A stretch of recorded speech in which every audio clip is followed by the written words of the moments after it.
Palantir's latest blogs continue to show them moving on all fronts, upping hiring, giving their 2 cents to the government, as well as an up-and-coming summit for them to expand their international business, hopefully. Now first, Palantir's early talent program is showcasing the hiring managers looking to hire the up-and-coming professionals for engineering new grad and internship roles at Palantir. It goes through 8 hiring managers, so take the time to read through it if you'd like. But the common themes for the TLDR is that there are a lot of other bright people you can learn from, as well as different experiences that folks have with certain strengths and weaknesses. So mentorship and menteeships is highly recommended, where it seems the philosophy points towards doubling down on what you're good at and working with others to cover the gaps. Then another big theme too is that they're able to see their work in practice for real, and how it's not some abstract cog in the machine that they're doing where they can see the actual results, like one referred to preventing wildfires in California, probably for PG&E, or work out in Ukraine, and many more. And it was also nice to see some long tenured managers there, with one even noting they were there since 2011.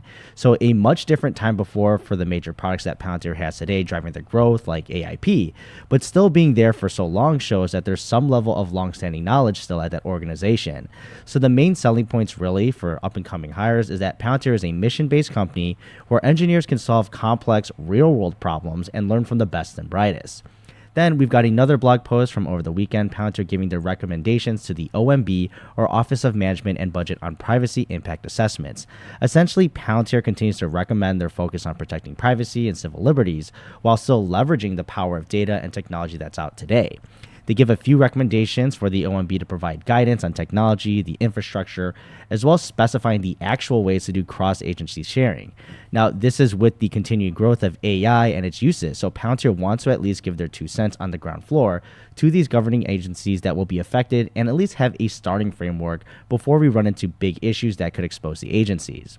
Then we've got an international event coming up with some speakers where Palantir is a co-host, the Nordic Defense Tech Summit, which takes place on Wednesday, June 5, so in a few weeks here shortly. Palantir, alongside the European Defense Investor Network, Project A Ventures, IQM Quantum Computers, and GIM Robots will be speaking, just to name a few. Pretty sparse on the details though for now, but obviously it will be focused on defense technology and its applications in the Nordic region, which shown with a lot of them dealing with rising geopolitical tensions with Russia and the 2 new NATO members, of course, Finland and Sweden. So it wouldn't be a stretch to try to double down on defense spending, or at least figure out what they want to do with it, where hopefully Palantir can play a role or at least spread more influence in the area, considering international growth, government and commercial-wise, would be a nice boost, but really isn't the sparkly growth driver that they are today, like US commercial is being doubled down on from management. But let me know your thoughts below, and I'll see you in the next video.